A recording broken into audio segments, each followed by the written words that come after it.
করব প্রিন্সিপাল সাহেব, আমাদের দুই পরিবারের কিছু সদস্য আর ঘনিষ্ঠ কিছু আত্মীয় স্বজন। ভাই আমি তাইলে তবু ভাই আর আমির ভাইয়ের ফোনটা দিই। হ্যাঁ মামুন, ওকে ধমক দিচ্ছিস কেন? মামুন, তুই তপুদের খবর দে, যা হবার আজকেই হবে। জোর করো না রেজওয়ান, জীবনটা রুমির, সিদ্ধান্তটা ওকেই নিতে দেবো। তুমি কি বলো রুমি? মামুনকে ফোন করবে তপুদের?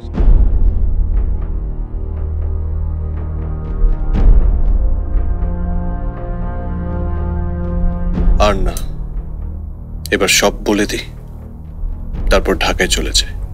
চুপ করে আছো কেন রুমি? জি না, কিছু না বাবা, আমি দেখছি।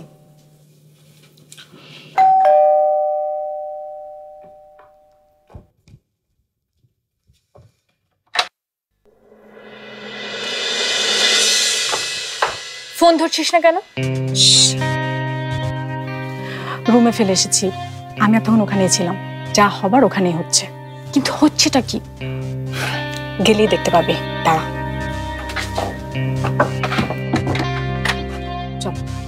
আপুকে অনেক কষ্টে এখানে আসা থেকে থামিয়েছি, এখানে কি হচ্ছে জেনে আপুকে এখনই না জানালে সর্বনাশ হয়ে যাবে।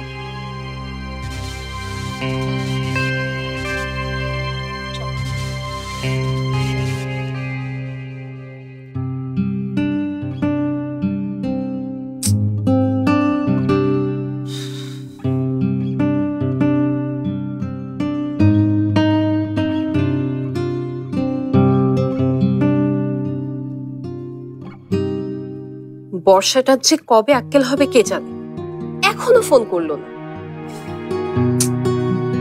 আরে বাবা, ফোন করতে না পারিস একটা SMS তো করবি না। এ আমি কোন বিপদে পড়লাম। ফুটন্ত কড়াই থেকে একদম জ্বলন্ত চুলায়। দাদি আসলে ঠিকই বলে, আব্বু আসলে একটু হিটলার, কারো কোনো কথা শোনে না। কি গো রাজকন্যা, খাদ্যান করা হচ্ছে একা একা বসে বসে? আর বেশি দেরি নেই, আজ তোর আব্বু পাকা কথা বলে তবেই ফিরবেন, তারপর রাজপুত্রের সাথে তোমার। দাদি, তোমার ছেলে যেমন তুমিও ঠিক তেমনই। তাই তো হবে, মায়ের ছেলে মায়ের মতোই হবে। এরকম রাগ সবাই করে, আমার বিয়ের সময় আমি করেছিলাম। আমি বুঝতে পারছি রুমি তুমি কেন চুপ করে আছো। দেখো, আমার কাছে চাকরিটা প্রায়োরিটি নয়, সবচেয়ে বড় প্রায়োরিটি হচ্ছে আমার মেয়ের সুখ। ও সুখী হবে না জেনেই আমি মাহমুদের সাথে ওর বিয়েটা ভেঙে দিয়েছি। মাহমুদের মা আমার মেয়েকে অভিশাপ দিয়েছে। আব্বু, এ কথা তুমি আমাদের জানাওনি কেন? জানালে কি হতো? তোমরা শুধু শুধু কষ্ট পেতে। কি বলেছে আন্টি?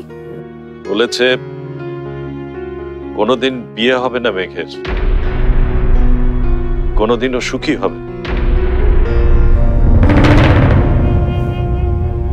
তাই তুমি এত তাড়াহুড়ো করছো?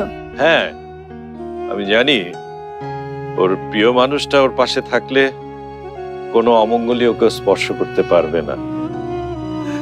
কিন্তু রুমি যখন চাচ্ছে না তখন থাক, ও যখন চাকরি পাবে তখনই না হয়।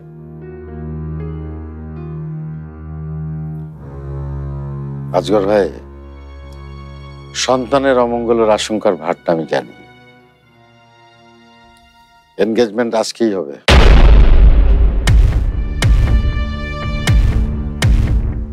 বাবা, তুই থাম তো, তোর বাবা যেটা বলেছে সেটাই হবে। তাইলে খালাম্মা আমি মিষ্টি আনতে যাই, আজকে রুমি ভাইয়ের বিবাহ হইব। আইজ আমরা রুমি ভাইয়ের বিবাহ হইব।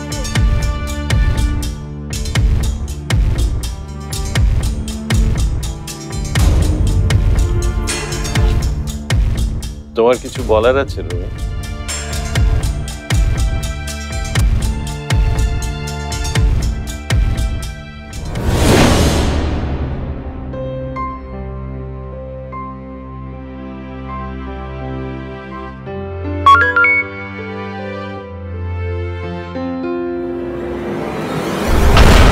এনগেজমেন্ট আজকেই।